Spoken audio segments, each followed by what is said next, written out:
Morning, everybody. So once again, we are meeting on a online workshop. So this is I don't know when this scenario is going to change, but the thing is that 1 minute. I'll just share my.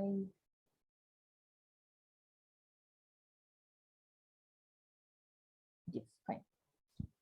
Okay. So once again, we are meeting on an online workshop, and delivering a lecture in an online workshop is the toughest job I feel, because when as a teacher, when we see faces, we'll be happy answering their questions and we'll be motivated towards delivering a proper content. So in the absence of these things, it is up to the students or the participants to motivate the speaker in taking the session in an effective way.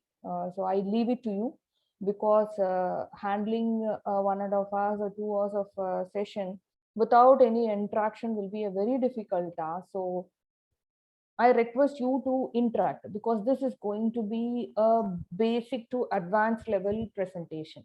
So if you can follow the presentation from the beginning, I think you will at least answer to the question like, what is deep learning doing? What is it about?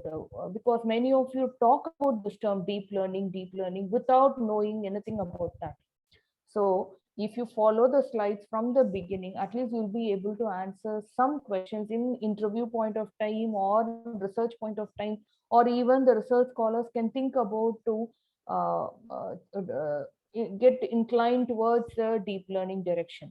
So such a interesting, I should put it like this, is an interesting subject. According to me, I love this subject, artificial intelligence, machine learning and deep learning, because it is like a huge subject. It is not just you can learn it in a month or so, but you need a long uh, you should undergo some courses on this, and then only you will get the complete feel of the subject. So this subject is like uh, the best if you can understand the subject. So that is the more important. And towards this, I can promise that at least whatever you're going to learn in 1 month of a course, I'm going to teach you in this 1.5 hours to 2 hours. So I request you to take benefit of this opportunity, so that you can learn what is artificial intelligence, what is machine learning, and deep learning. I guarantee that you will understand how much you can understand from a 1 month course, you can understand in this 1.5 to 2 hours.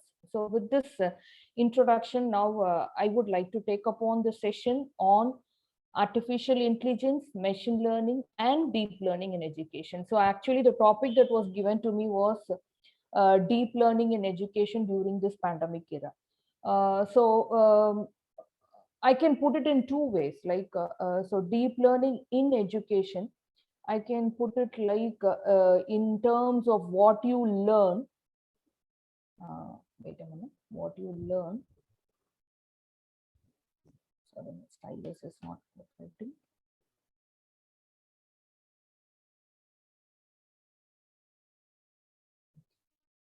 So it is with respect to what you learn and how you apply. Both. I take both aspects in explaining the term deep learning. So how deep learning as a part of your curriculum, how it is going to help you, and also like how you can apply deep learning for education. So in both the perspectives, I'm going to present. So what is the importance of having deep learning in your educational curriculum, right? In your curriculum, what is the importance? And also how you can apply deep learning in education.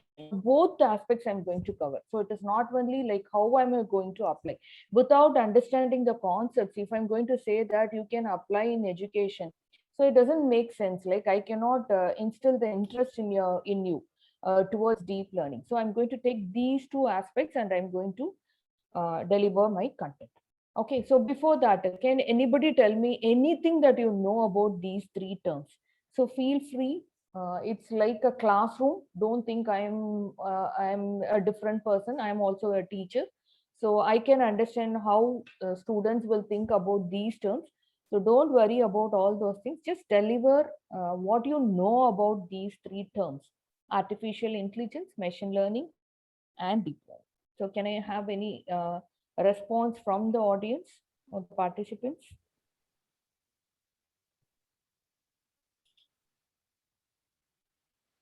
Good morning, ma'am.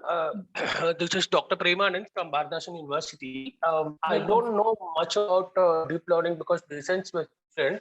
But are we, like the education has traveled from 1950s onward, and I look at 5 years, the education is keeps on going in terms of the clarity, in terms of the Socratic type of learning, and it also having the type. And what was the major difference if deep learning comes to an education? What did you think that the deep learning will definitely engage the people in all aspects, like learner or the people who educate the subject or whatever it may be? How do you Yeah. think that this deep learning will definitely the entire process of education or not? Yes. Sir. So I can put it in this way, like one thing about this subject is that this is an interdisciplinary subject. So it is not just computer science, but it has a strong foundation from mathematics and statistics. So that is why it is believed that this deep learning subject is going to prevail for at least 10 years. What I try to say, you understand, right? So at least for 10 years we'll be talking about this subject. And one thing is that the main thing is that criteria. I hope I'm clear, right? And the next thing is that you name an area, I can tell the application of deep learning in that area. So deep learning is like not just to the level of an expert, right?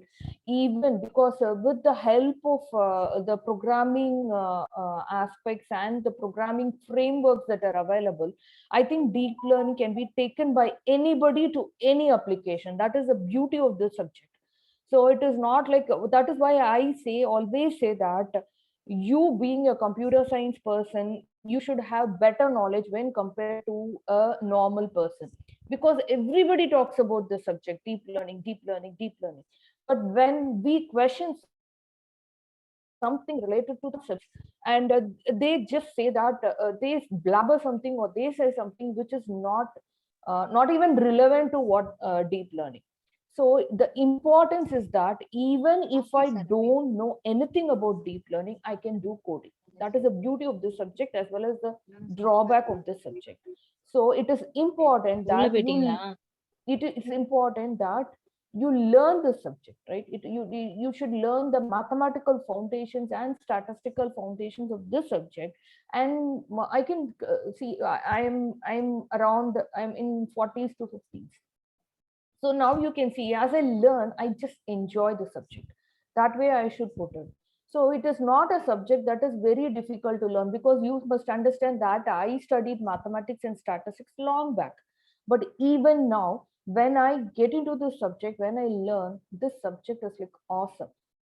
You will enjoy it when you start learning. So what I tell is, like, this subject has now become part of every BTech computer science course and other things. Only thing is that we should teach students not only what is deep learning, but how it is actually functioning. That is the beauty of this subject. So did I answer your question, sir? I forgot your name actually. Did I answer your question? Yeah, yes, ma'am. My name is Dr. Premanand. Actually, I completely agree with, but my simple understanding I required from your understanding is learn and apply. You mentioned the deep Yes. learning in learn and apply. Yes. When you talk about in my schooling, we have catch a frog in the tiffin box, in a silver tiffin box, where catching the frog, and we what we will do, put it in a science lab where the frog, we cut it into it and we done it. The years have passed. No, the education system, I do not know. The people started fearing to catch the frog. Nowadays, what happens, people are not ready to feel the touch and feel. It has been very low. I'm talking about the apply part. You are talking about the apply part. So which I'm talking about working collaborative also very less. You know, in the pandemic time, we are all working with the only in online part of an education. I do not know like how this deep learning will really help us to understand, to touching the frog and utilize and feel it, and that application we are not able to apply what we wanted to learn. But learning is what, ma'am, you are talking about very good in talking about education and everything, but we can receive and visualize, but not really feel that. The feeling is very less.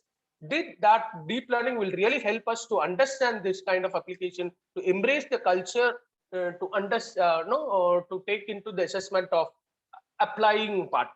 Can you help me out of how this deep learning will really help us to know the days when we have a frog, cutting the frog and doing all these things and feel that will that deep learning will help us or not, ma'am?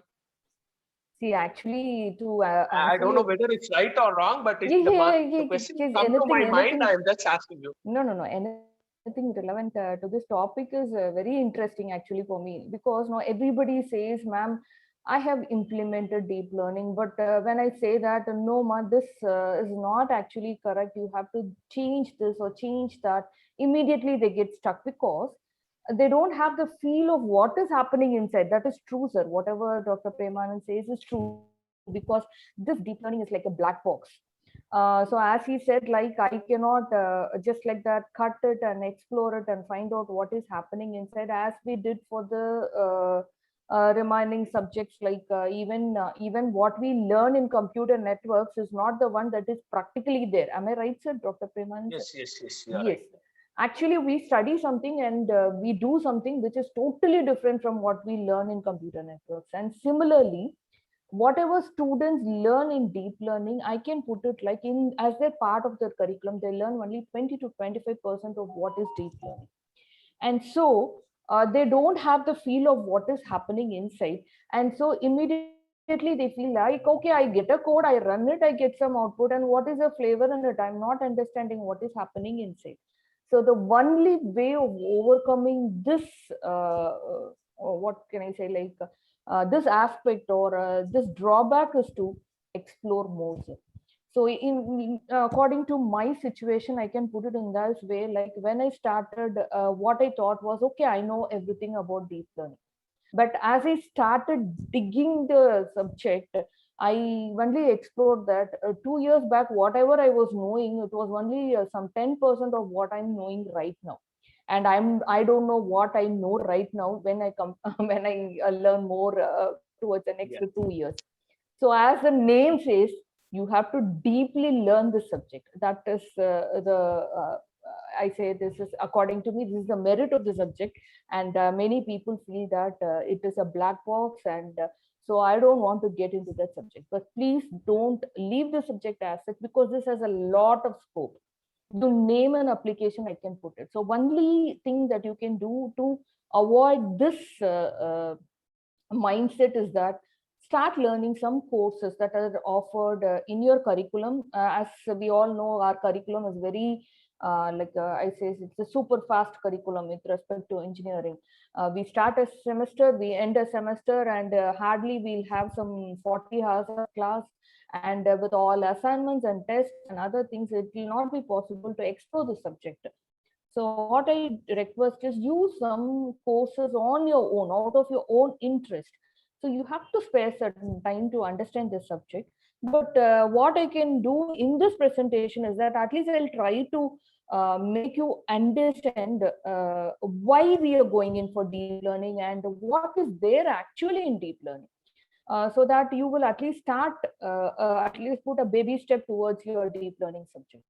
And if you put a baby step towards a deep learning subject, I want to show some implementation also. I'm not going to just deliver the content with respect to the concepts, but rather I can show you like what is happening actually inside your code also.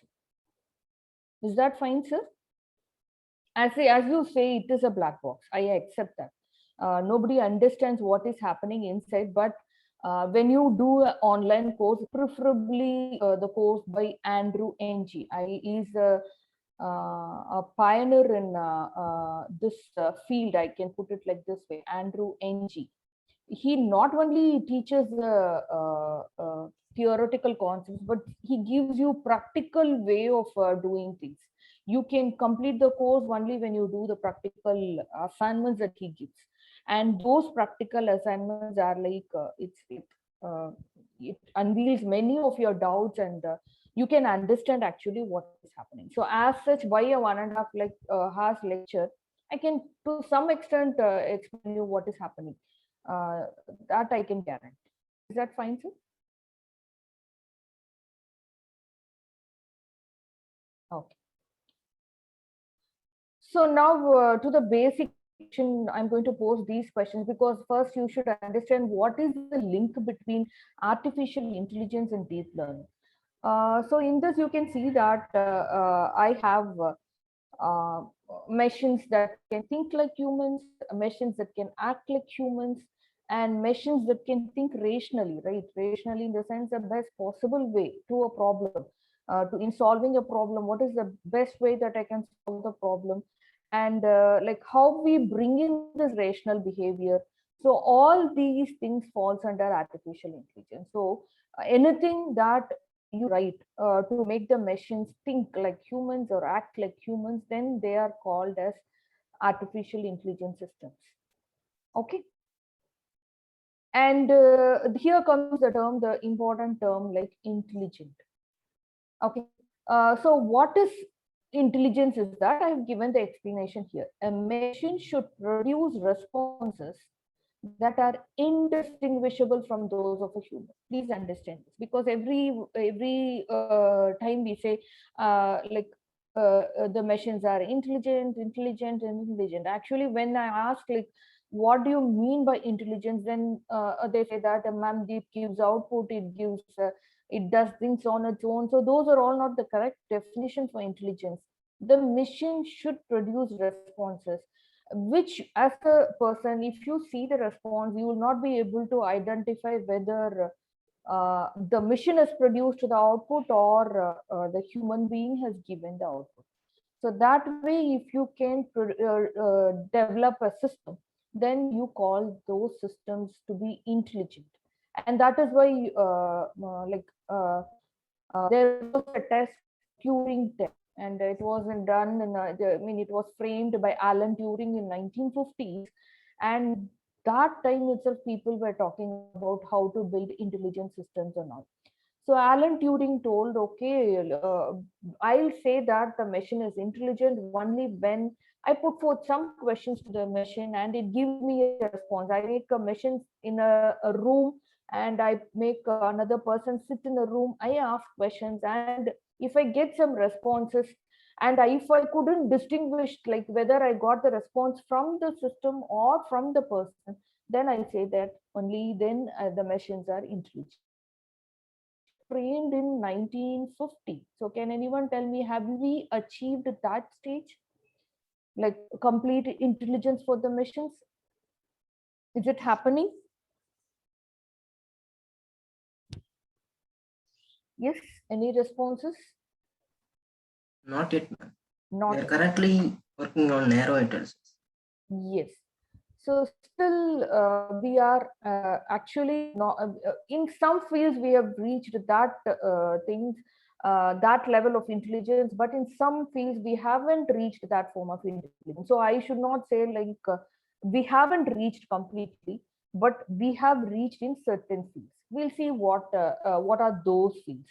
Okay, now please can you answer me? Have we reached that level of intelligence in this field? Autonomous planning and scheduling of tasks aboard a spacecraft. So this is thing we haven't reached. I can put like no, we haven't reached machine level intelligence in this field. Like beating Gary Kasparov in a chess match. So who is Gary Kasparov? Anybody?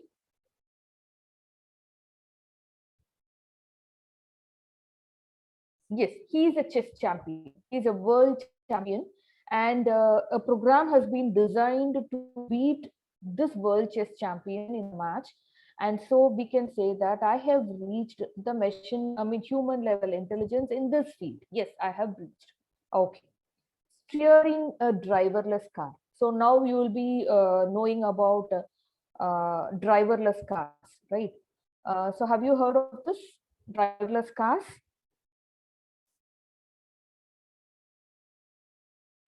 Yes, ma'am. Yes. But we don't know how it really works. Yes. And so in this, we have not reached that level of intelligence. That is, this is not 100% robust. That is, it may not drive a long distance. So we have not reached that level of intelligence. Whereas when I talk about understanding language, I think you would have known about speech recognition systems. Even in your mobile, you have a speech recognition software, right? You have, can you name any speech recognition software that you know?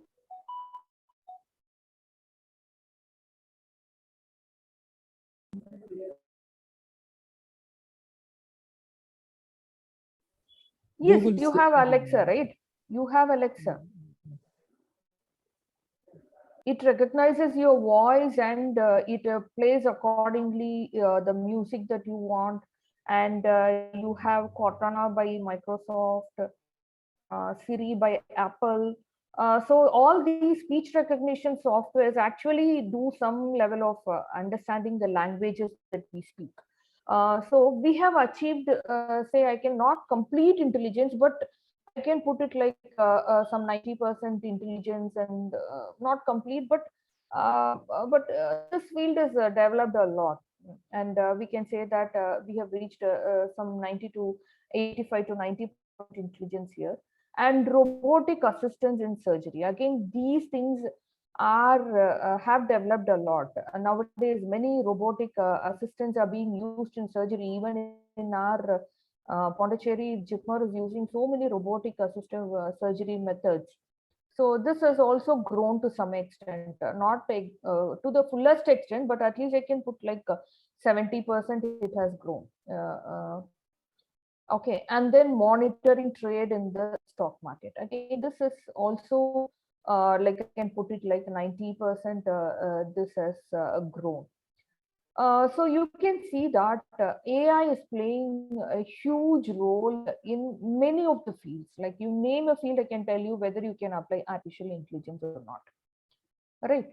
And so as I was explaining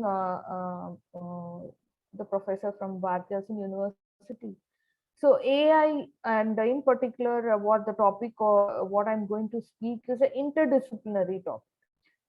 Like it deals with philosophy, it deals with mathematics, it deals with economics, it deals with neuroscience, right? It deals with psychology, it deals with control theory, like how to control some machines and other things. Linguistics, again, language-based things are there, and computer engineering. So please don't think that artificial intelligence is just a field of computer science.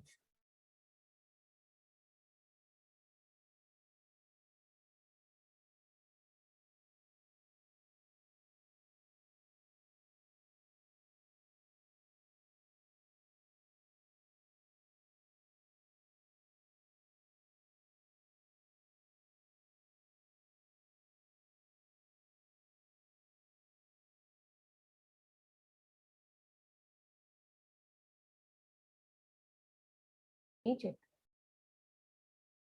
Okay, and this agent is going to do something, right? So if it is a car, okay, let this agent be a car.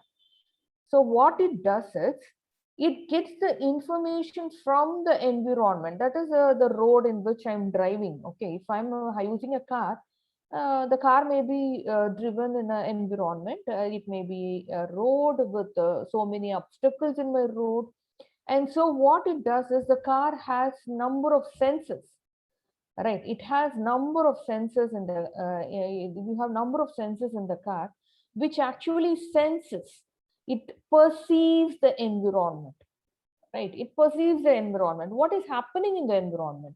And then what it does accordingly, it is doing some action like applying the brake or pressing the accelerator. So these actions are being taken. So this agent will have some effectors in the sense that it can operate upon, okay, like the brake or the accelerators.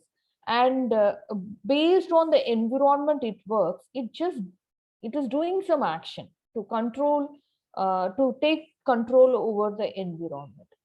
So this can be a hardware agent,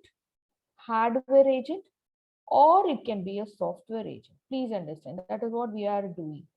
So in robotics and all, we are working on hardware agents. That is, I am designing a robot and it is doing some action, and it is a hardware thing.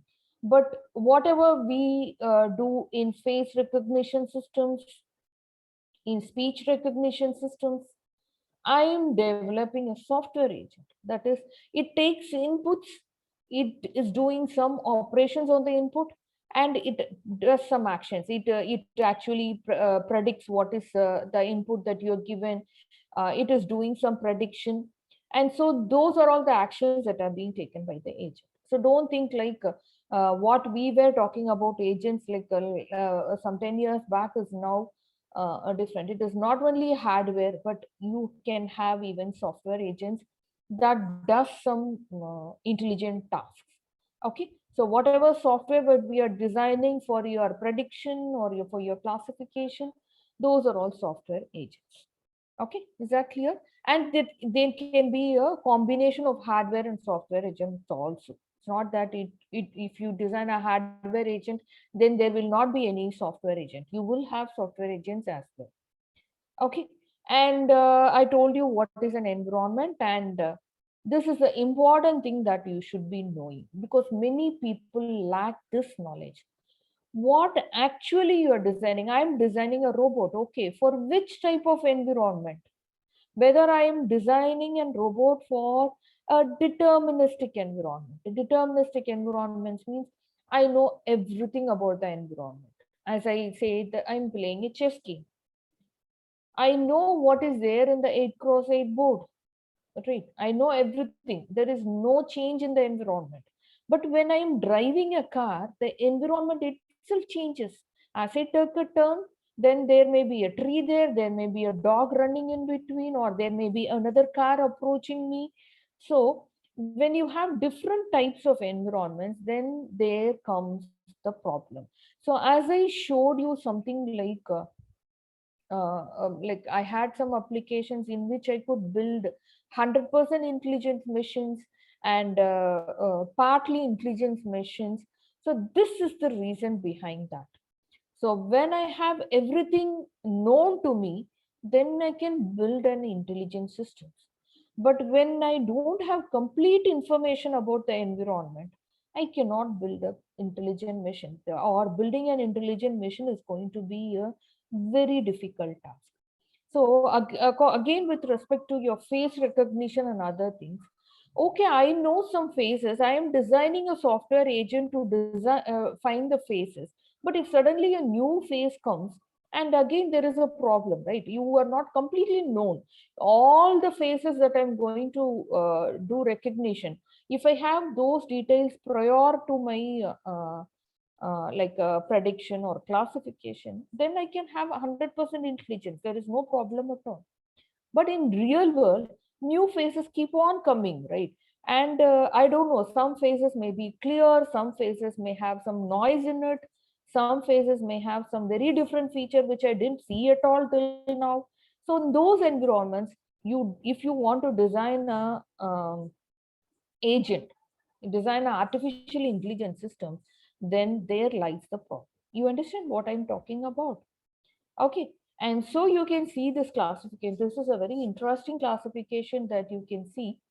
So here what I'm showing is like when you have some expert task like medical diagnosis or financial analysis and all, I can design my AI system very robustly.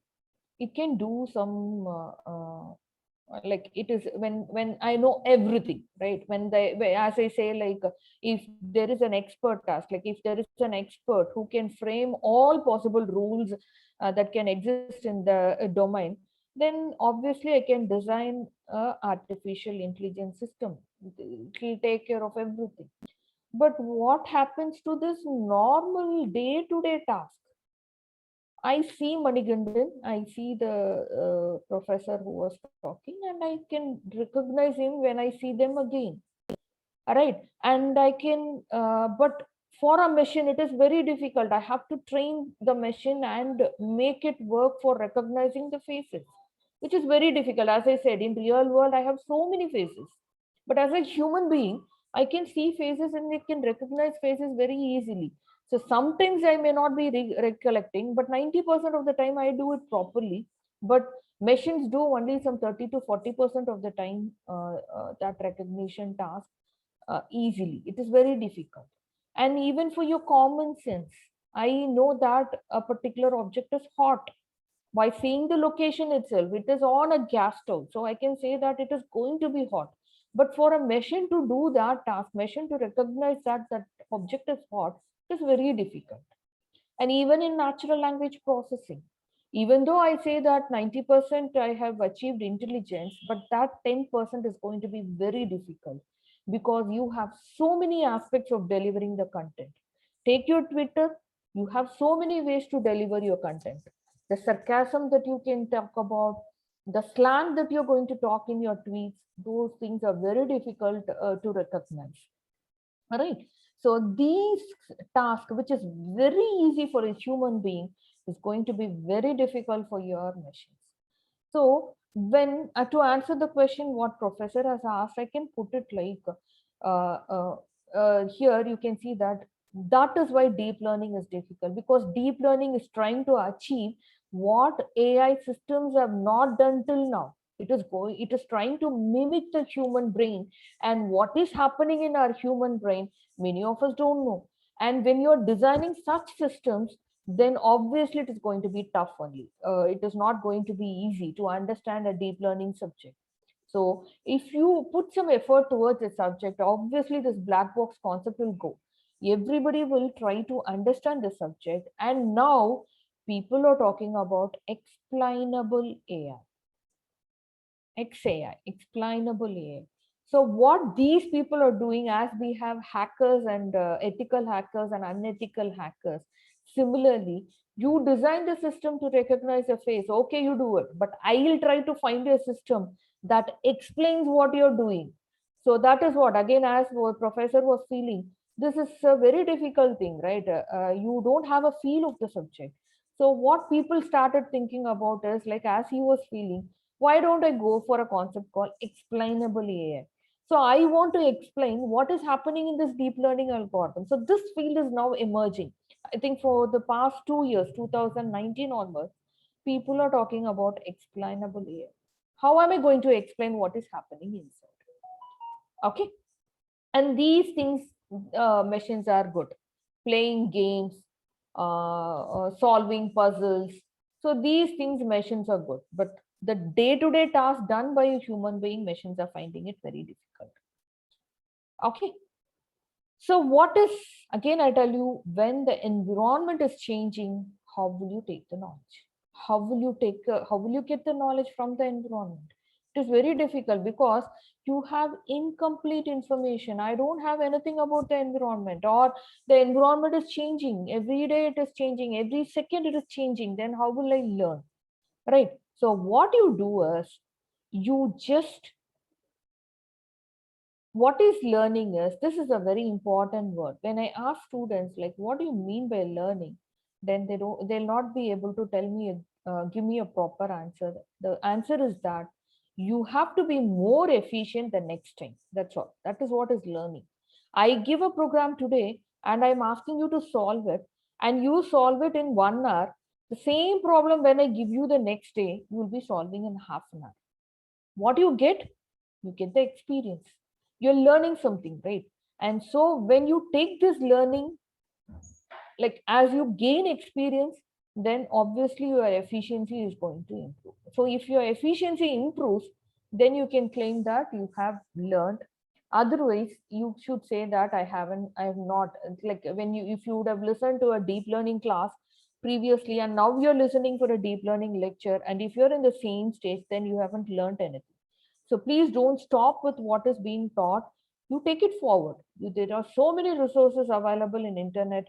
You give a word, you will get so many results, and those results you can take according to your knowledge level. You can take and you can learn. That is what I'm going to talk. How we are going to adaptively learn about deep learning. Okay. And this is again an important concept in learning. What is that is, if asked, you can read the sentence. If asked why we believe the sun will rise tomorrow, the immediate answer is because it is always rising every day. This is what we do, right? How do I generalize things? I generalize things because this happens usually. So what I do immediately say this will happen tomorrow also. This is what is happening. How do we know that out of a low pressure rain will come? Because this happens, right? In past history, you have the information that when a low pressure comes, rain will come. So immediately you are generalizing it and you are saying if low pressure comes tomorrow, it will rain. So this is what is happening in learning. You have a past experience, and based on that experience, you are generalizing it to the future. So this is what is happening in learning. Is that clear? Any doubts? Please stop me. Please stop me. It shouldn't be a one-way communication. If you interact and if you learn at least 10 to 20% of what I'm telling, that will be very useful. Is that clear? Yes, ma'am. No doubt, ma'am. Okay. So this is the boom, right? Please understand this, where we are now. So you can see that initially we were having some approach, and then slowly we are moving towards what do you call this as machine learning. Okay. So if you want to go for like how it evolved, then you should be knowing what is the history behind it, right? You can see, as I told you, in 1950s, AI started. What is Go5 is, I think, good old-fashioned artificial intelligence. This is the one that we had. That is like I have some set of rules, and based on the rules, I'll be developing some artificial intelligence systems. I'll have fixed set of rules. That is why it was easy for doing chess playing and all, because chess playing has certain set of rules. So I could do it. I could design artificial intelligence systems. But what they felt was like, okay, I don't have a predefined set of rules. Then how will I design an artificial intelligence systems? So they went in for expert systems. Expert systems means I'll have an expert. He will help me in framing some rules. So I will not just go for rules alone.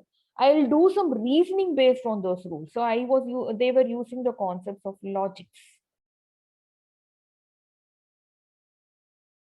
Right, and they were designing some expert systems. So it is not just the rules, but I will add some new rules as I learn some, or as I reason out something, not learning, as I reason out something. Okay, and then came the boom 3. You can see that, as I told you, it started in 2000s, and now machine learning is coming, and you can see the enormous amount of application. You can see every application. As I told you, you name an application, I can tell what machine learning is doing and what deep learning is doing in that. So this is a boom that has happened. All right. So I'm skipping off all these things, and you can see this interesting cycle, and you can see that these are all the fields that are emerging, like innovation, and you can see that quantum computing, and I think this is 2020 has not been released, and you can see that machine learning has reached the peak, and it is going down in the sense they have started producing products out of machine learning, like your speech recognition softwares and other ML based softwares are now readily available. Even you can see the deep learning thing, it has reached the peak, and now it is getting into the product level thing. So don't think that it is losing its momentum. It is actually now converted into products. And you can see that some ideas, no, they never reach the product stage. But here deep learning is going to that. You can see the speech recognition point. So it has reached the level of product. You can see that products are now there available using speech recognition. So this is the importance of deep learning. And you can see again the capabilities of AI, natural language processing, expert systems, speech recognition, robotics, vision.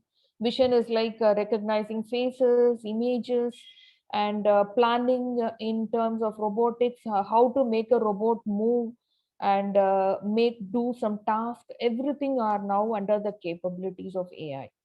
Okay, and you can see that deep learning is actually a part of machine learning. So machine learning, they were developing some algorithms, and then they felt that they couldn't reach the human level intelligence out of the basic or the machine learning algorithms that were developed in 2005 to 10. And then only they switched on to deep learning algorithms to improve the human level, to reach the human level intelligence. They are now moving towards deep learning. Okay. And I skip these things because all these things I have covered. But for your understanding, I can put it like why this has happened. Not only with respect to the softwares these developments are made, but also the hardware side is also cooperating. Because when you are trying to mimic a human brain, how much of computing power you require, right? First, understand that. So if you don't have the hardware support, if you don't have the graphics processing unit in your systems, then it is very difficult for your deep learning algorithms to perform. So these type of developments, again, your open source frameworks like your TensorFlow and Keras, and again your Python, which is a very that's a huge breakthrough, I should put, like that has made a huge development, caused a huge development in this field, Python. And also like the technology giants like Google, Amazon, and Microsoft. All these people are interested in machine learning and deep learning, and they have started companies, and they are providing deep learning as a service, like the speech recognition softwares and other things. So people, every software company is now trying to put people who have this knowledge. That is why I say that it should be there in your educational curriculum, because now companies are expecting people who know data science, who know data analytics. So that is the reason for this proliferation of deep learning approaches. Okay. And these are all some like you can say like Turing test. As I told you, Turing test, there is a spelling mistake, and then games were done, and then first neural network, you can see when it came, 1957, and then came nearest neighbor algorithm. Then you have logic based learning, as I told you, like logics were there, and then speech recognition softwares came, and then now we are moving towards these things. Not moving, already we are moving towards this, but at least for you, I should take like big data, data mining, data science, and data analytics. Okay.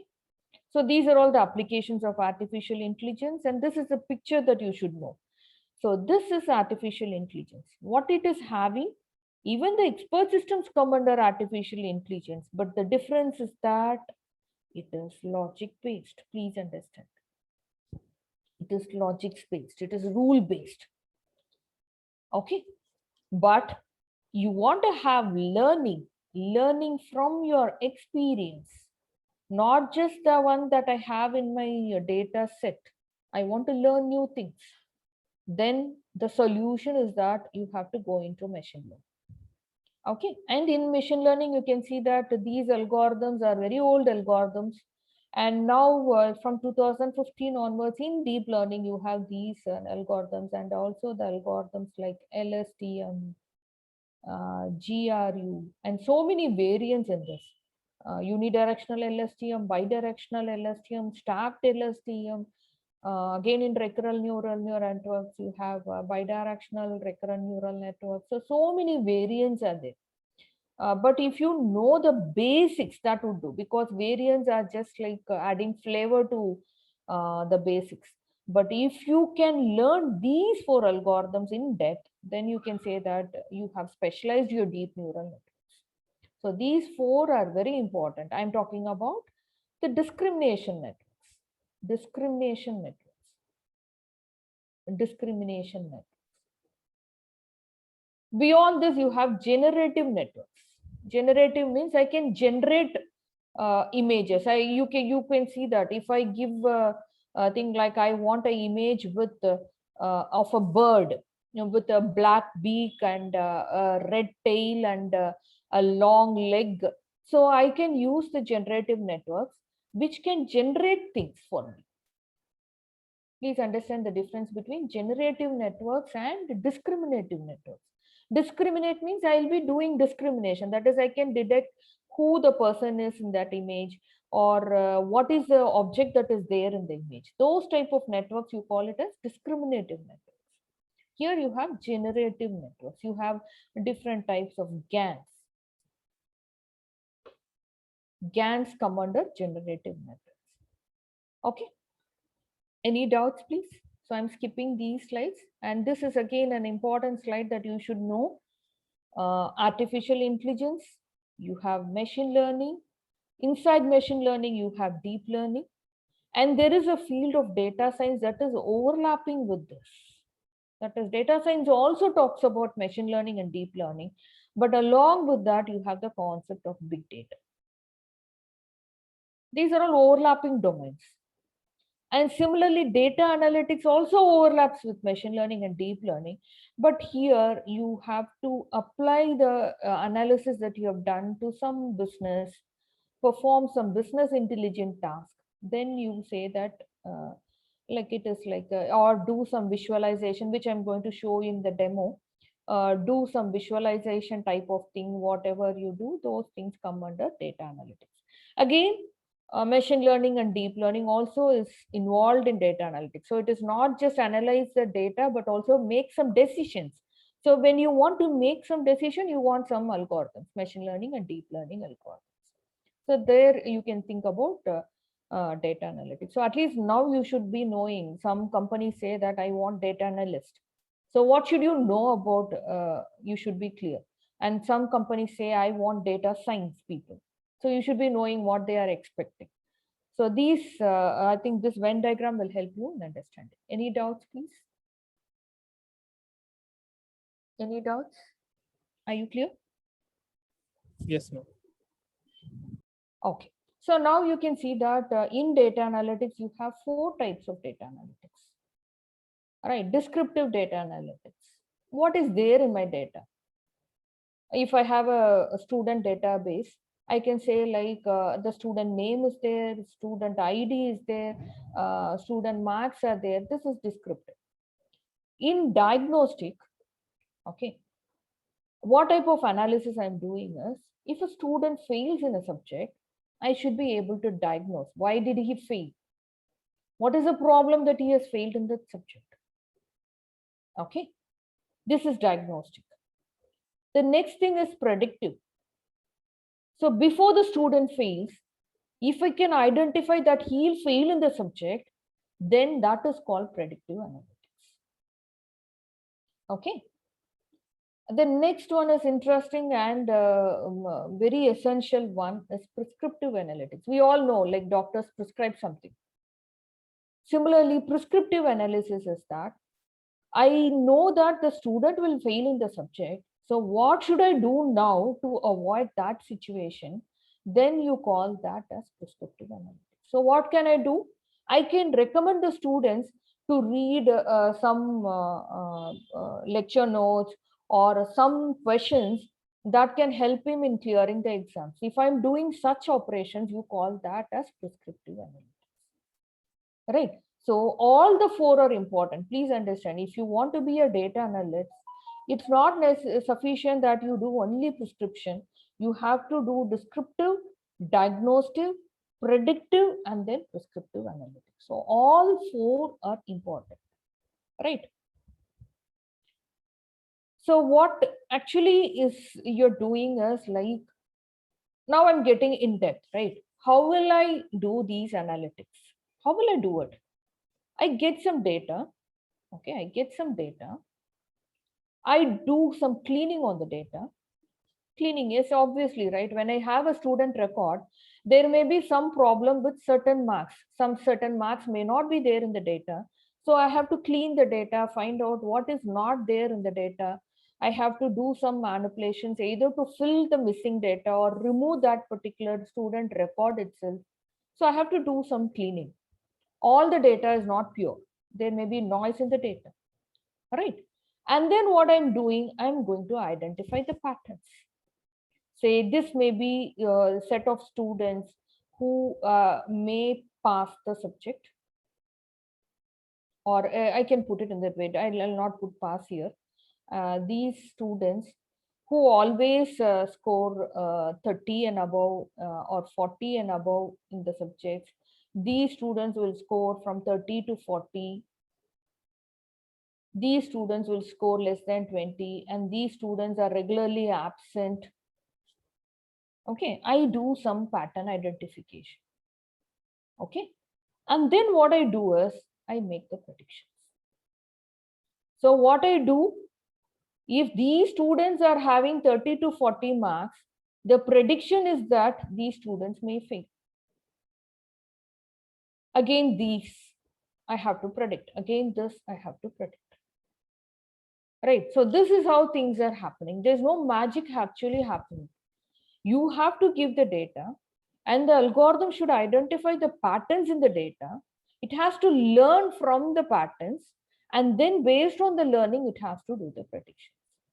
So what knowledge you're giving out of the data set, only using that it is learning and it is making some predictions. Okay, and you can see that descriptive is easy, diagnostic is easy, predictive is somewhat difficult, but prescriptive is very difficult, because I should have the foresight. What should be done so that the student doesn't fail in my subject, right? So this is what is happening in your learning algorithms. I have the data. As I told you, I have the data. I identify the patterns, and based on the patterns, I'm going to perform some prediction. Whether he'll fail or he'll pass, or he will like he needs some attention, he has to be given some personalized content so that he'll pass. So these things are what is happening in a learning algorithms. Okay, so this is what I've given here. So now I'm taking it forward, one step forward. Okay, so what I'm doing is I have the student marks. Say I'm having one, the name of the register number of the student. Okay, I have the register number. Then I have name. Okay, and then I have the subject marks, the maths mark, the physics mark, the chemistry mark. So this is going to be, I'm going to have this data for say 1,000 students. I'm having the data for 1,000 students. Okay, so what I'm doing is I have this historical data I have collected from students. Now I can say that I have the details, right? Whether the student has passed or not, whether the first student has passed, the second student has passed. I have the details, all the details. The register number may be 1, the name may be some XX. I have 25, 35, 55, and then I may have the details whether he has passed or failed. So 25 is obviously failed. Say, let me change it as 75, 55. So for 1,000 students, I have the data. Okay, so this is what is happening. So when I have the training, I am doing some training using the 1,000 data sets. Okay, so this is your training text. This training test can be a text data as I'm showing, or it may be an image, or it may be a sound. Please correlate. Okay, so if you want to recognize a voice, you can have 1,000 recordings of that particular person. Train, I can name him. I have the recording, I can name. This is Mr. Ashok, or this is Mr. Arun. I can name the person who is giving that speech. So this I'm going to use for my training. Please understand, there's now no magic happening. I give the information to the machine, and I'm having 1,000 records, and I'm training the machine with the labels. Please understand the term labels. This is my label, whether he has passed or whether he has failed. And what I'm doing here is I'm not giving the training text as such, but I'm converting it into a feature vector. Feature vector in the sense, as you all know, like there is a machine language which only then the machine will understand. If I give a programming language, C language, it is converted into a machine language, and then only machine will understand. Right? Similarly, I'm converting this training data into a format which the machine can understand. Right? So that conversion, you call them as feature vectors. You have so many methods for doing it. One, hot encoding, and you have word to vec formats like term frequencies. Then you have a bag of words. So many approaches, skip-gram approaches. Those approaches you can explore. Okay, and then you make the machines learn. You have some algorithm. These algorithms, you have so many algorithms. You have support vector machines, you have k nearest neighbor, anything of that sort, and even your deep learning algorithms you can put. Now what I'm doing is I am giving a new instance. I am giving some register number 100. I am giving a name like Y. I am giving a score like 55, 40, 25. Then give me the label. What it is doing? It is building a model out of your training data. I know, okay, I know this classification. This, please understand like this. I have built, like I have put all my points, 1,000 points like this. All my 1,000 points are now classified as pass and fail. Okay, here I have 3 classes. Let me put it as 2 classes. So I have people here and I have people here. These are the people that who have passed and these are the people who have failed. Now what I'm doing is I'm building a model that can divide these two.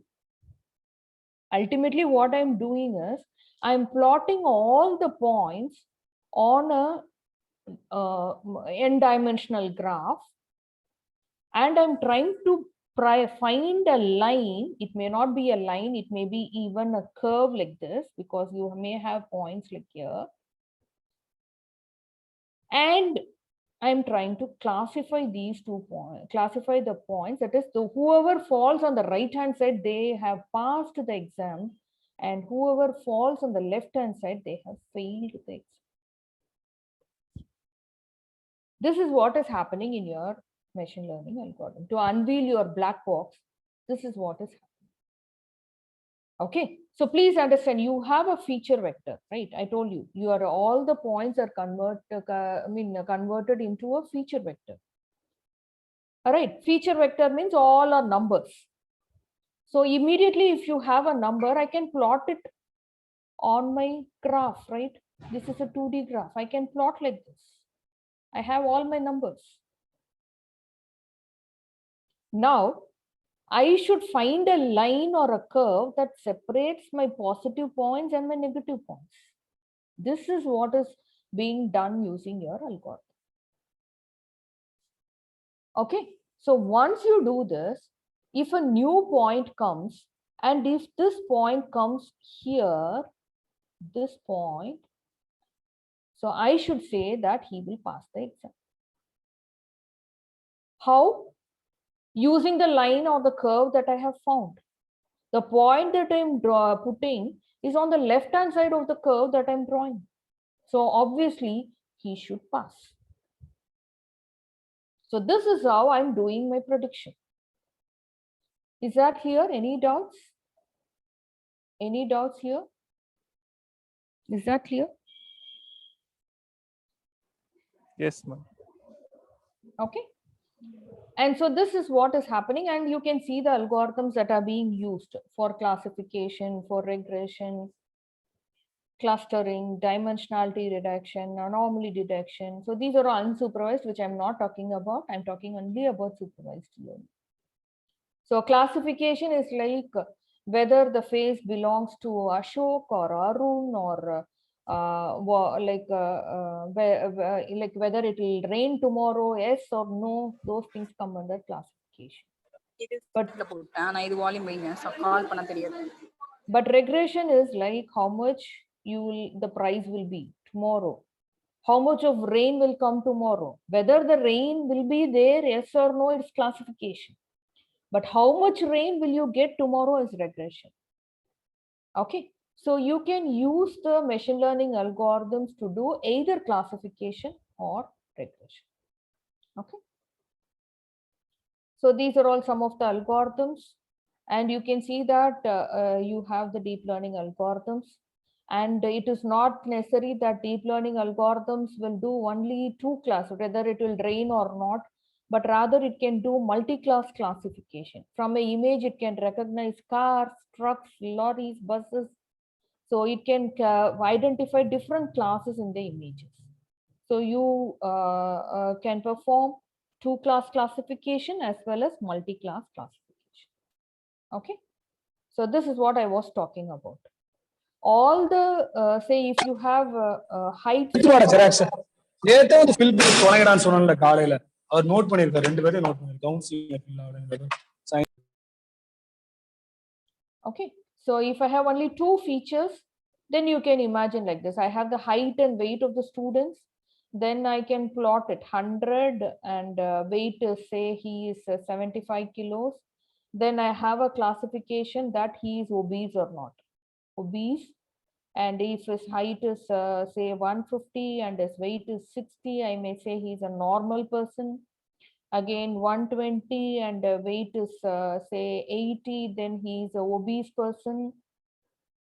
So this is the label and these are all the features, right? If this is simple, right? I can plot 120 and 80. I can take 120 here and I can take 80 here. Height and weight, I can put the point here. 150 and 60 will come here, and then 100 and 75 will come here. So based upon the labels that I have to put a line. I have to find a line that separates the positive and negative points. If I can do this, then when a new point comes, if I'm giving a term like 125 and 65, I can plot and find out where it falls, and I can give the classification of this group. If he's falling under obese, I'll put it as obese. If he's falling in the normal category, I'll give the label as normal. Okay, so in doing this, earlier we were using machine learning. See, you can see the non-linear classification also. Always it is not possible that I divide using a linear line. So I want to have a non-linear line also. Yeah, you don't say non-linear line, non-linear classification. Then in this case, people thought was, it is not very efficient when I do with machine learning algorithms. So we have to move to deep learning algorithms. In particular, neural networks. Okay. So this is the purpose of going into neural networks. And this neural networks resembles a human brain. It has some connections from one neuron to another. So in our brain, you have a neuron and you'll have another neuron here.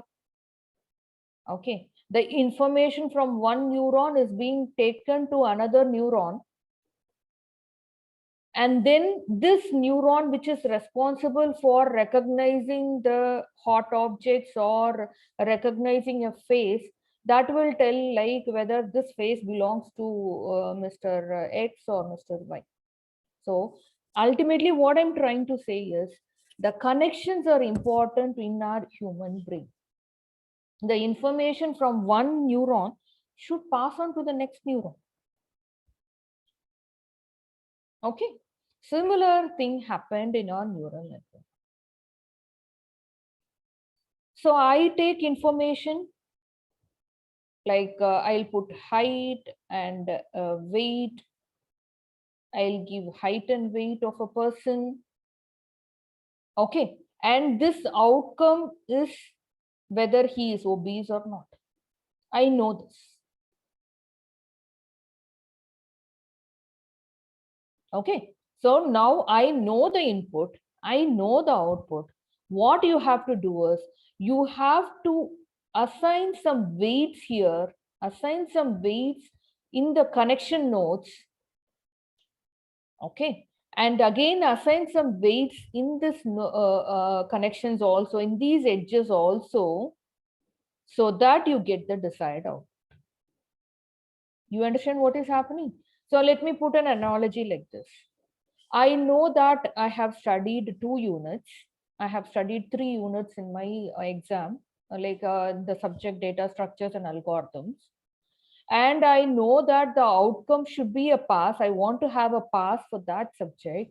So what you do immediately, out of these 3 units that I have studied, how much importance should be given to each topic that I study?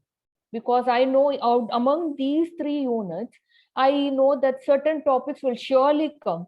So I'll give more weightage to those topics. And then finally, I try to bring this outcome that I pass. Okay. And imagine that these are the hidden layers, like how many revisions I require. See, I'm going to study only 3 units, but how much of revision I require, you can decide. That is what you can put it as a hidden layer. I can do 1 revision and then I can get the outcome. Or I want to have 2 revisions and then I want to get the outcome. So how many ever revisions you want, then you can put those as number of hidden layers. So I cannot guarantee in 1 revision I may get pass. So what I do, I put 1 more hidden layer here. Like I want to do 1 more revision. So imagine that these are all the topics in your 3rd unit or in your 2nd unit. This may be the topic in your 2nd unit. This may be the topic in the 1st unit. This may be the topic again in your 3rd unit. Okay, you're revising it. And then you feel that you need 1 more revision. You want to change the topic in the 3rd unit. You want to go for 1 more topic. You want to go for another topic. So how much weightage you have to give, those things will be decided in that. Simple analogy. Right. So the ultimate outcome I know the input, and what I have to do, I have to put it in between so that I get the output. So this is what is again happening in your neural network. I know the input, I know the output, what should be done so that I get the desired output. Once I have designed a model, okay, I have designed, now Mr. X knows that he needs 3 revisions of the subject and he needs these topics to be revised, everything he is fixed. Now what I'll do, if another person comes, I will give this model. So this is what I did in my semester, I got a pass mark. You also do the same thing, you will get a pass mark. This is what is happening.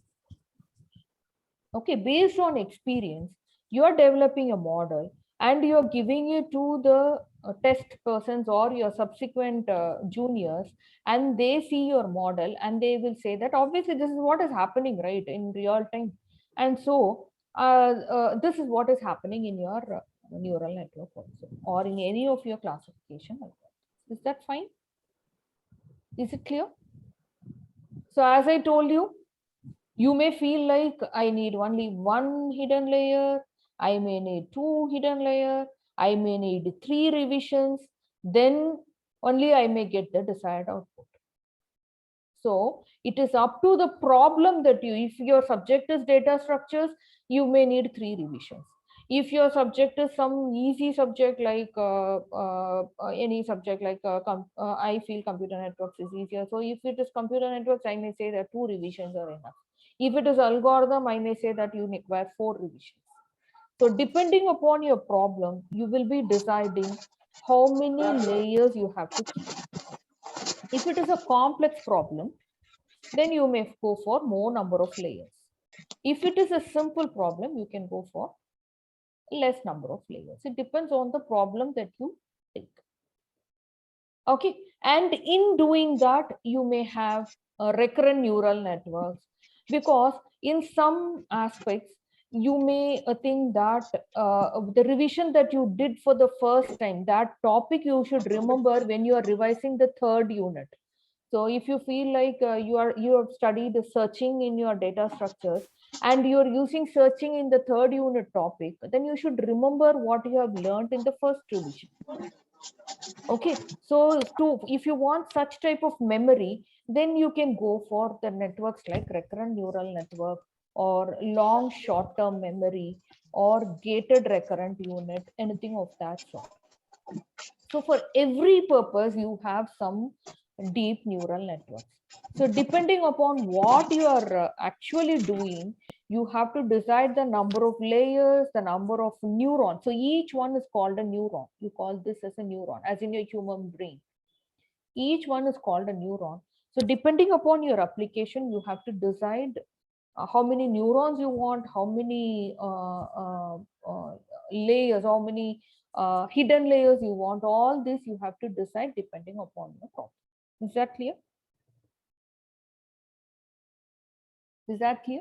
Any doubts? Yes, ma'am. Clear, ma'am. Okay. So just give me 2 minutes. I want a break for 2 minutes. I'll come back. Is that okay, Manikanda? Okay, ma'am. Okay, ma'am. Okay.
Okay.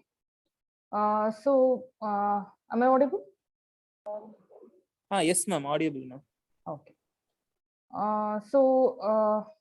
With this, I'll because anything without any implementations and other things, you can see that the applications of machine learning and deep learning. You can see that if I give an image and you can see how it recognizes the car, truck, and truck car. Again, no magic is happening here. Actually, you give some images, you label those images as I labeled, right? He is obese, he is normal.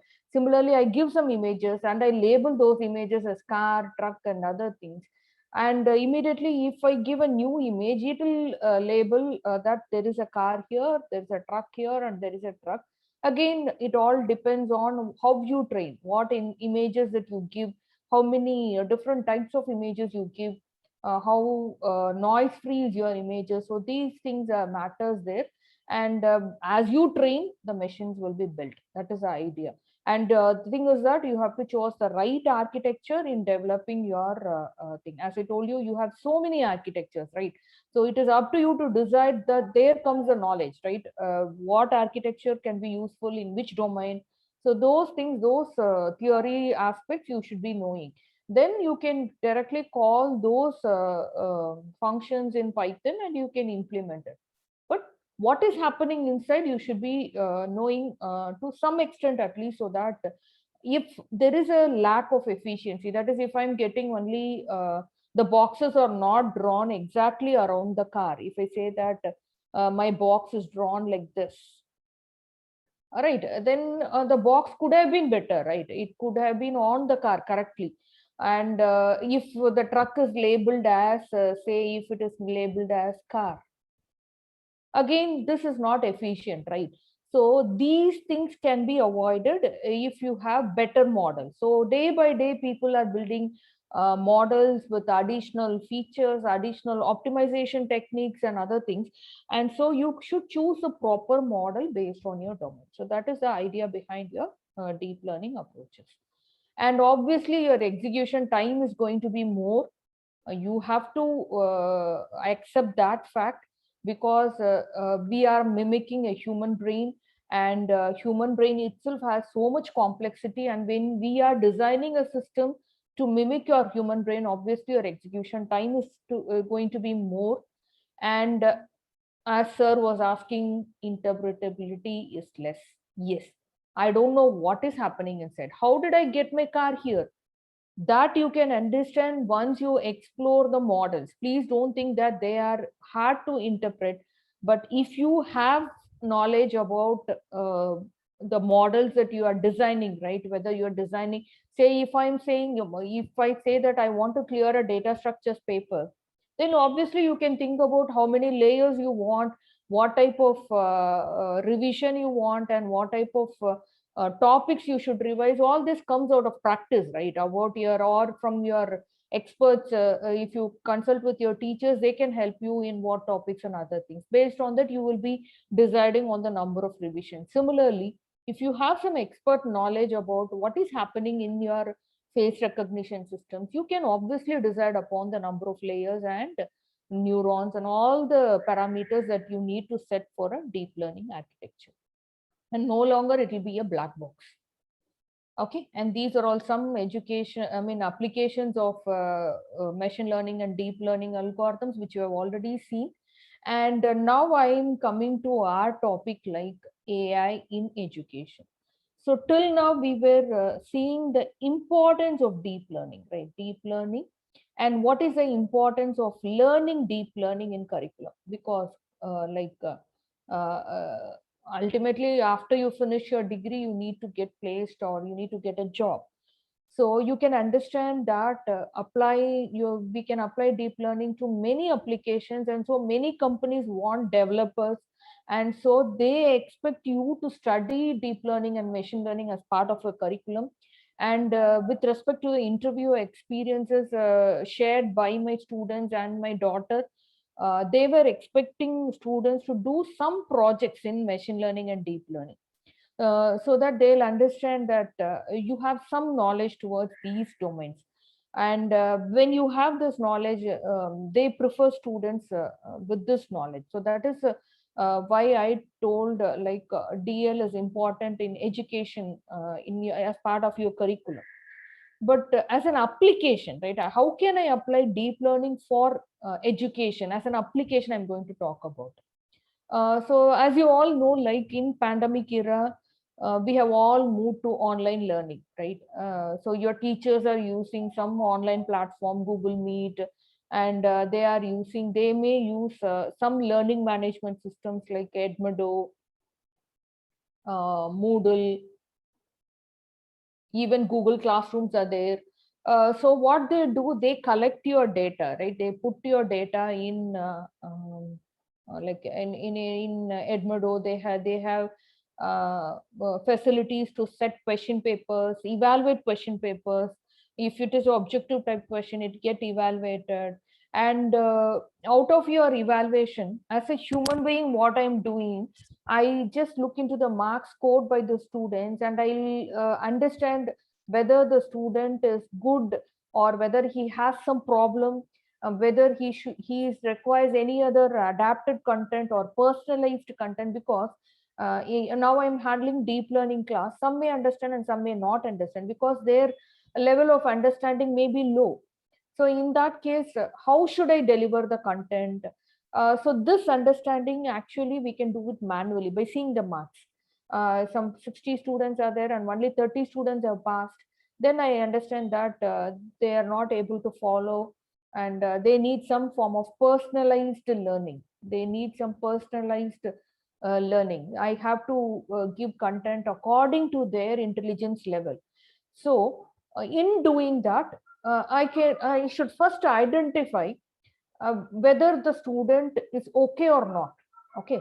And if I see the marks and decide like okay, he is not good, then it may be late, right? Because he has already written the exam. Now I'm going to just give the results like he is going to pass or fail. But that is not what we require. We want to have an early prediction of whether in this manner, if he is going to proceed, obviously he may fail the exam. So I can intervene there itself and I can provide a better content so that the student may pass the exam. Okay. So in this pandemic era, since we have shifted towards online education and we are using online learning management systems, so we can go for precision education. So that is what I wanted to tell. So the goal is to identify at-risk students as early as possible. Okay. He has written 2 tests. He should write 3 more tests. And whether he will pass the end semester exam, if I can identify earlier in the month of November itself, then I can give timely intervention. I can do some timely interventions, and I can provide him precision education. That is, I can avoid that student failing in that semester exam. So this is the idea behind precision education. So how are we going to apply machine learning on this? I am going to do predictive analytics. You can see that. I'm going to predict what will happen in future, what is going to happen to that student. I can predict, and then I can give some content, personalized content. I am doing adaptive learning in the sense based on the student, I am providing him some content and make him do some adaptive learning. He will not follow the same stream the other students are following, but he will have some other easier content, and so that he can increase the efficiency and do some he can pass the exam. That way I can do some help to the student. How am I going to start? First, I'll start grading the assignments, and I'll see that what will happen in future if he's going in the same direction. And then based on that, I'm going to give some content to the student. Okay. This is what is adaptive learning. So you can see the diagram on the right. You can see that each student is having his own path, right? So based on his intelligence level and based on his performance, some personalized content will be given so that the individual will get a better education. So that is the idea behind adaptive learning. Yes, any doubts, please? Any doubts? No, ma'am. Oh. So in this aspect, we see that we are in adaptive learning 3.0. I hope you would have read about articles. I am not sure. All these personalized things, we have been talking for a long time, even before 10-15 years.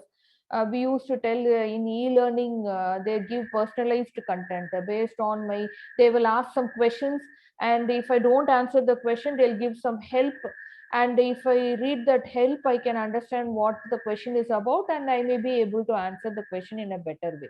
But those things doesn't involve artificial intelligence. So those adaptive learning were 1.0, and later some 2.0 came. But whatever we are in right now, it is adaptive 3.0 using artificial intelligence and machine learning. So it is not just giving some help or giving some set of answers and something like that using some simple algorithms, but rather we'll be using some artificial intelligence based concepts for providing adaptive learning. And this is the advantage of going in for adaptive learning. Your reduction in learning time, and immediate, you have a self-paced study. I can study on my own path, right? I need not follow what others are doing, because they may be good enough in learning things, I may not be good enough. So I have a self-paced study, and based on this, you are providing some remedy, immediate feedback, and you give some remedy to the weak students, and you can give them better knowledge and better solutions also. Okay. So thank you for your attention, but now I'm going to share the screen for my programming part, because anything without showing any programming is going to be a waste. I understand that. So please listen to the thing that I'm going to show, and if you have any doubts, you can ask me. Is that fine? Any questions till now? Do you have any questions? I think I'll show you some implementation, and then you will enjoy whatever has been shared, like how things are happening and all. So just give me a second. Any questions, please? So no, as per my thing, I always support my presentation with some implementation, so that it goes straight into your brain, and you'll never forget that. So that is my way, and I'll show you some implementation. Okay, I'll share my screen now.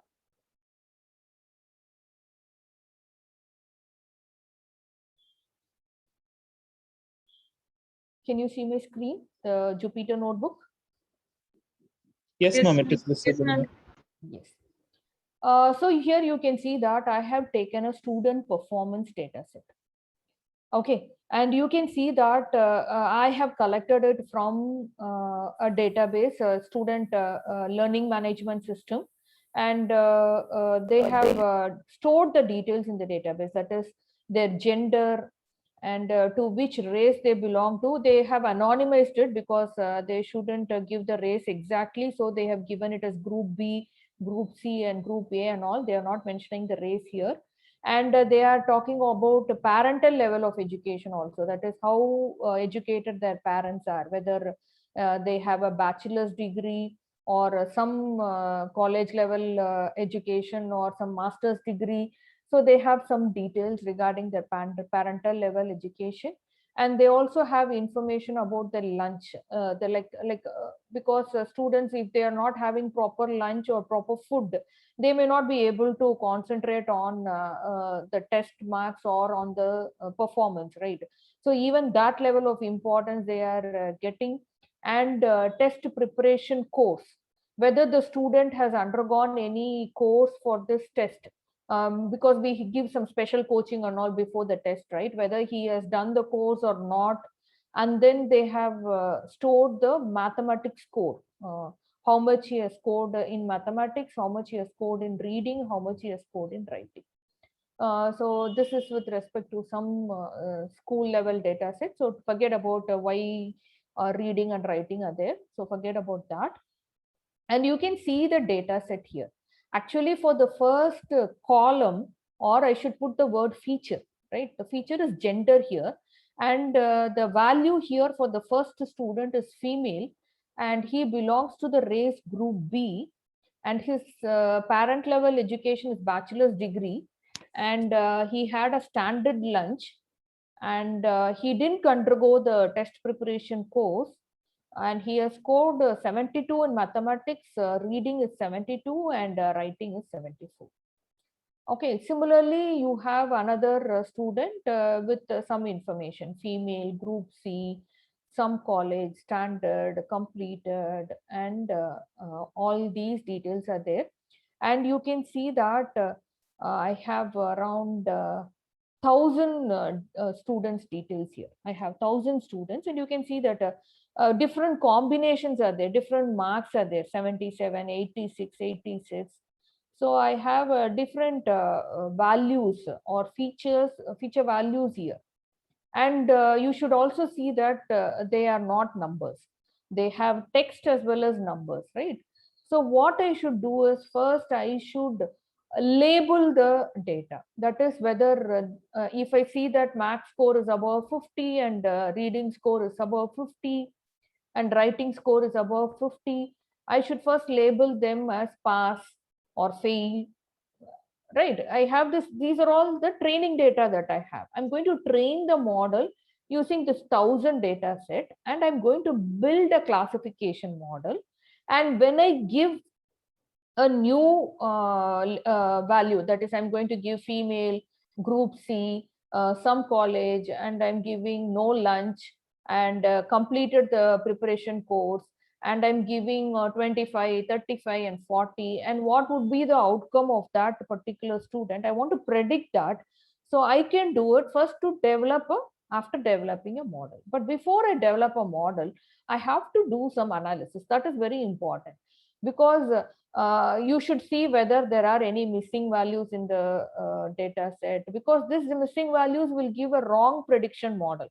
So first I should identify what are all the missing values in my data set, and is there any other inconsistent information. So all these things you should check. And so I'm going to take a 1 minute. I'm just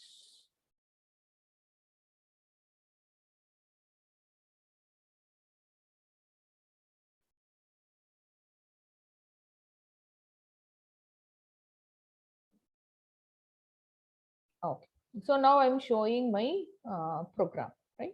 So this is a very simple program. Please don't think like immediately madam is showing something which I don't know. So don't worry about that. You can see that the data set was student performance. It is a CSV file. And you can see that I'm just printing the data set. You can see whatever we saw, right? Female, group B, bachelor's degree, I'm printing. This is what is there in the data set. Okay. So now what I'm trying to do is I'm going to find the details regarding the data set. You can see the data info. Info means it will tell what are all the columns that are there in my data set. What will be the data type with respect to the data set. Because I know that it has to be converted into numerical form, right? So first I should check whether it is a numerical form or whether it is in a string form, anything of that sort. Okay. And then I do some analysis on the data set. That is, I am finding what is the minimum mathematics score that the students have got, reading score, a writing score, and what is the maximum score that a student has got. So I do some analysis. These are all some statistical approaches, like finding the mean, median, and maximum, minimum. All these are some statistical analysis that I do. And then I'm analyzing whether there is any missing data, and you can see that is null. I'm checking whether there is any null value in my data set. Is there any missing value? And you can see that there is no missing value at all are 0. It means that there is no missing value in my data set. My data set is fine. I don't have any problem in my data set. Okay. And then you're doing some data analysis. Why this is important is that you should know what data you have. right? First, you do something, like as I told you, I'm going to find out the way to pass a subject. But before knowing what subject it is and what type of complexity it has and what type of history it has and all those details, I cannot decide like whether I want this many layers or I want 2 layers or 3 layers. So first I should know something about the data set. And since I have 1,000 records in my data set, it is not possible to scroll and read and find out what is there. That is literally a waste of time. So what I do is I just visualize the data set, and you can see this in this visualization. I am finding number of female students in my data set and number of male students in my data set. You can see how easily I'm visualizing it using Python, right? So this clearly tells me like out of my 1,000 data sets, more number of female students are there than my male students. This is one interesting thing that I have found. And the other one is I'm going to find the race. Different, how many races are there? I don't know. I have to scroll and find out, which is very difficult. So if I just put a plot like this, you can see that I have 5 races in my data set and the count with respect to each race, how many students are there. Just see the lines of code, just 2 lines, 3 lines of code, and you can see, you can visualize what is there in your data set. And similarly, if you want to have the count value, right, how many are there in each race, you can just give this one line of code and you can see how many are there in each group. 319 students are there in group C, 262 in group D, something like this. And then you can see the parental level of education. You can see we didn't even notice how many categories are there, but giving this 4 lines of code, I can just get how many types of parental education that we are considering and how many students belong to each category. And here you can see the lunch. So lunch, how many students had standard lunch and how many students had free lunch. And you can visualize the max score also. How many students scored how much marks. You can see that 65, the mark number 65 max score, you can see that around 37 students have got a 65 score. Just give 2 or 3 lines of code and you are done with your visualization. See the beauty of Python code. And you can see the reading scores. Okay, you can see the reading scores. You know how to run the model. Just select kernel and you can run the model, right? And you can see the writing scores, and then you can see this level of a stacked graph also, that is in female, how many belong to race A, group A, group B, group C, group D, and group E. So this can be even visualized, and you can see with respect to ethnicity, what is the parent level education, how many in group A, how many have associate degree, how many have bachelor's degree, the parental level education. See the beauty of the code, right? I can say this is an advantage and of Python code, just 2 lines of code and you get so much information from the graph. And this is comparing your parental level education, the test preparation course, and seeing the count. So with respect to bachelor's degree, how many have undergone test preparation course and how many have not undergone test preparation course. Okay, and this is with respect to ethnicity. And then you can see the number of students who have passed and who have failed, but we don't have that category at all, right? So first what you're doing is, I have the max score. I'm using a code like this. I have to set the pass mark as 40. You can see that. And whoever is getting pass less than pass marks, I will be labeling them as fail. You can see the code here, fail, and the others will get a pass mark. So what I'm doing is I'm adding one more column in my data set with respect to your max score as pass or fail. And immediately I'm plotting and seeing how many have passed max and how many have failed max. Okay, so I'm adding additional one column, fail or pass. Okay, and similarly I'm doing for a reading score. Okay, reading score, there is a wrong label here, max, it is reading score. And again I'm doing that, and then I can see that 974 have passed and 26 have failed. And similarly, I'm showing my writing score also. And you can see that I'm calculating the total score also. I'm calculating the math score, reading score, and writing score, adding it together to get my total score also. And I'm plotting the total score, how much they have got in total, right?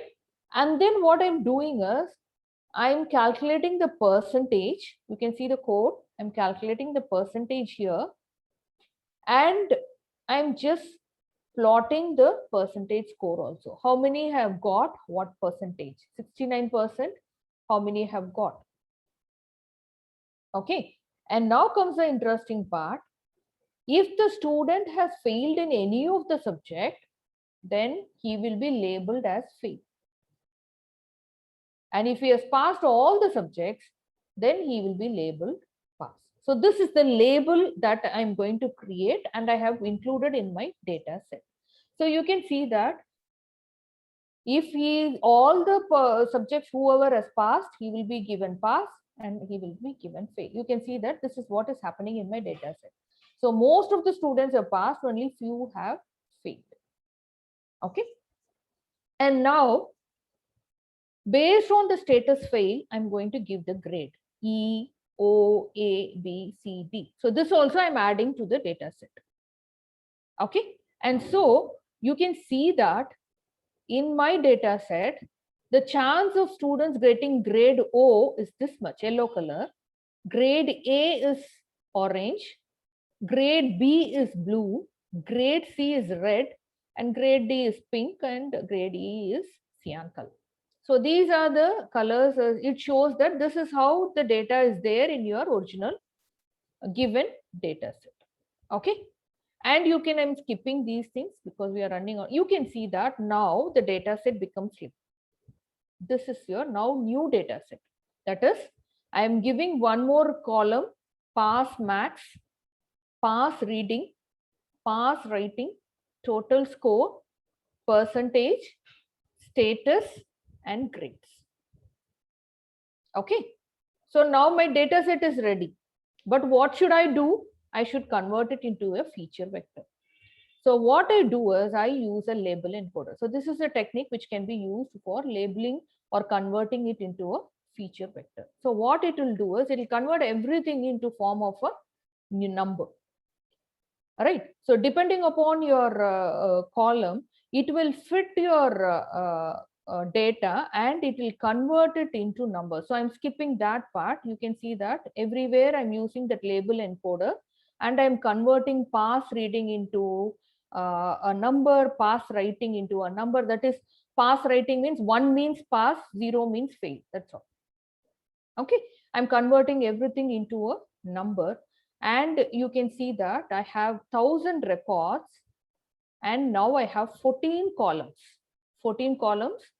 Initially, I had some 6 or 8 columns and now I have 14 columns. Okay. And then I am performing training and testing. I'm dividing my data set into trained data and tested data. Okay. And then what I'm doing is I'm using logistic regression. See the thing. I didn't do anything on my, I don't know what is logistic regression. I don't know anything about it, but just import this library from your scikit-learn. And then I'm applying it on my training data and test data. And now I have my model. You have this model. Okay. And I'm storing that model in yPredict. And you can see that what is being predicted for your tested data, new data. Like I have 1000 data, right? I will use 800 for my training and 200 for my testing. Now I'm not happy with that. I want to give the student data on my own. I want to give like this. That is, the first one is the gender, 0 means female, then race, ethnicity. I'm giving, because everything is now in form of numbers, right?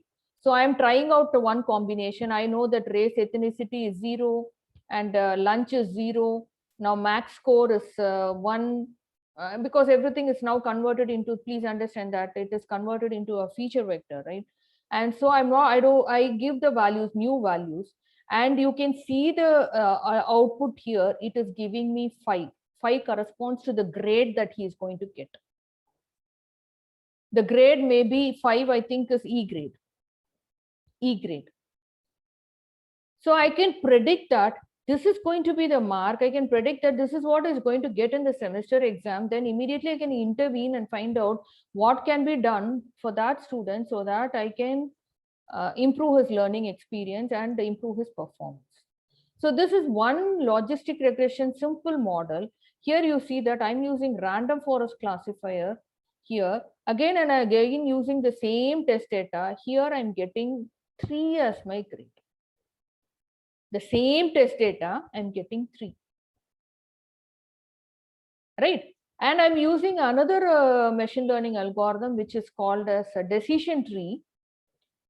And I'm giving the same data, and you can see that I'm getting a grade of 0. Okay. And next I'm using support vector machine, and I'm giving the same data. I think I have it. No, I don't have the thing. I can put it, no problem. And here I'm using a multi-layer perceptron, a simple neural network. And you can see that I'm getting 0 here. The grade that the student is going to get is 0. 0 in the sense it may be a grade. Right? So why I'm talking about this is you can't expect that only one algorithm you can choose and you can apply it on your data set. Different algorithms give different performance level in each of your data sets. And so it is up to you to decide, as I said, number of revisions that you require and number of the subject that you're going to study. All this should be kept in mind in choosing your algorithm. So different, if I apply a deep learning algorithm, still more deeper algorithm, I didn't show that because this will be sufficient to understand the concept that I'm telling. So if you choose different algorithms, you will have different performances. You can see the accuracy level. Here it is 94%. And here in SVM, I was achieving 100% accuracy. 1 means 100%. And in your logistic regression, I think I got only 85% accuracy. So depending upon the model that I'm choosing, I'll get different accuracy levels. So if you know what algorithms are there, what is the concept that is being used in the algorithms, then you can apply it. So working with the algorithms is not difficult, but choosing the proper algorithm, you should understand the concepts behind the algorithm, and then you can choose that algorithm. So is that clear? Any doubts? Hope I was clear. Any doubts?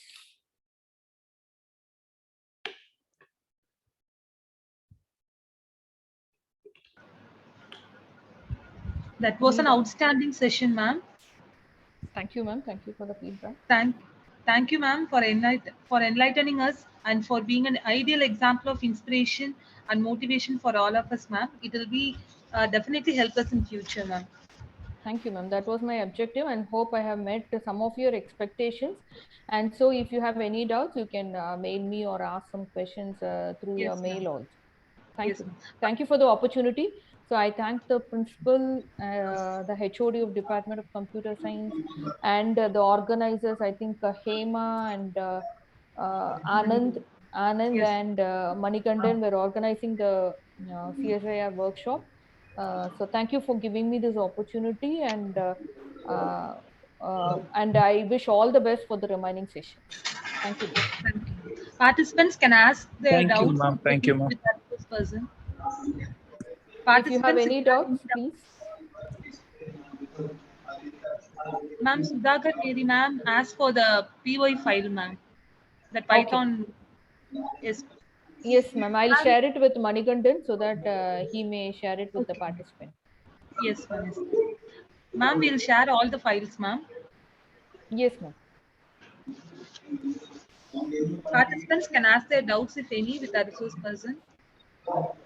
You have any doubts, any questions that you face or anything of that sort, you can ask. Otherwise, we'll take.